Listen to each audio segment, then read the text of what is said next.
Hey guys, today I thought I would talk about the two most common driver jobs here at Walmart, regional and local.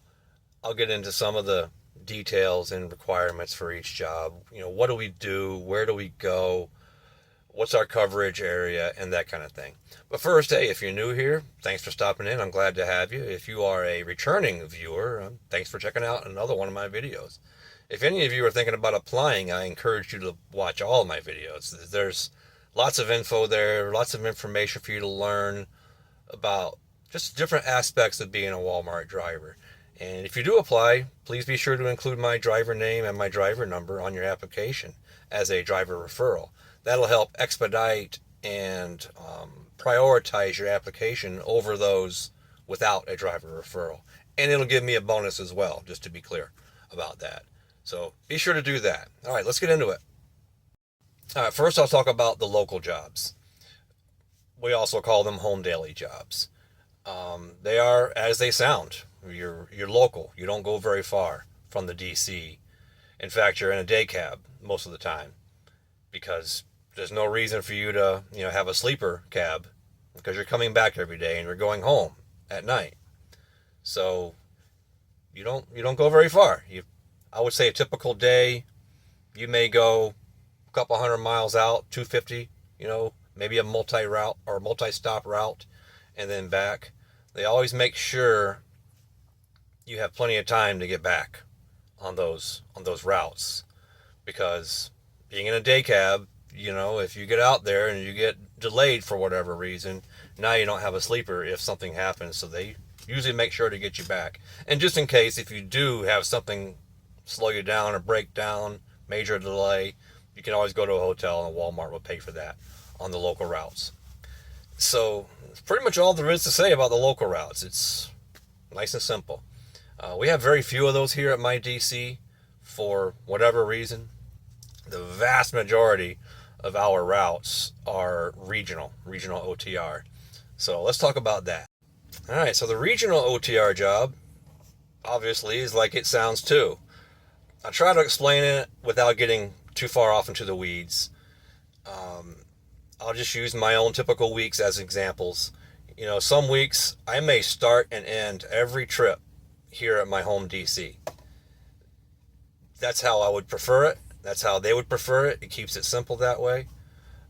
You're serving your home region. My home region can be anywhere in a 600-mile radius. However, there are other times where, another DC in my region may need help.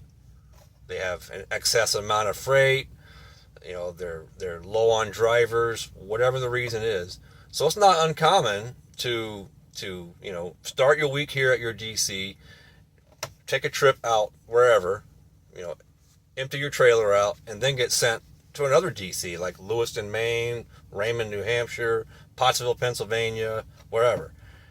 And you'll pull a load or two or more for them just to help them catch up on their freight demands.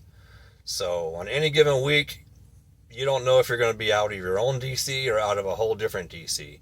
So that's where you can end up traveling quite a bit. I've been as far down as Virginia. Actually, I've been into North Carolina from New York. So, it's not uncommon to travel to different DCs to help them out. And that, in a nutshell, is the regional OTR position. You're based out of your own DC, but you can go all over the place. But you will always, always, always get back to your home DC at the end of your week. They're never going to take a chance on you being off in the middle of BFE somewhere and you can't make it back home.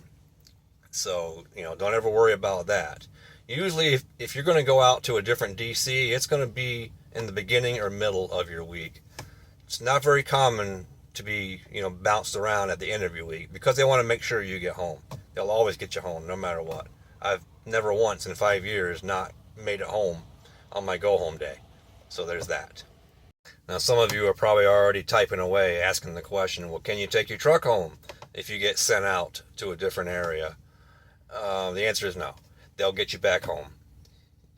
Sometimes during your week, if you are near your home Walmart, the closest Walmart to your house. You could park the truck at a Walmart and, have somebody come get you and bring you home, that kind of thing. But they don't allow you to bring the trucks home. So, but that'll be a different video. I'm going to make a different video on home time and the different nuances to that. But, so there you go. All right, so that's it, folks. I just wanted to make this quick video to help summarize what it is we do as Walmart drivers, both on the regional and the local side. I know a lot of you guys already know this information, but I did receive several questions on this, so I hopefully explained it in a easily understandable way. I don't know. It really comes down to priority. Wherever the demand is most is where we're going to be shipped. That can be your own DC, or that can be multiple other DCs during the week. It's, the ultimate goal is to keep product on the shelf, wherever that may be. Because you can't allow Mr. or Mrs. Jones to show up at a Walmart store and not have their favorite potato chips or whatever, or God forbid you don't have their puppy's favorite dog food, because they're going to go somewhere else. And then you may have lost that customer, and you just can't take that chance. So why don't you take a chance by going down in that comment section and leaving me your comments and your questions. You can also email me. I'm available to answer any questions by email as well. Make sure you guys apply. It's coming. Holiday season's coming. It's the best time of year to apply. They're ramping up hiring right now. So go to referrals.com, send in your applications, put my info up there. I would appreciate it, and it'll help you as well. All right, guys, until I talk to you again, thanks for watching.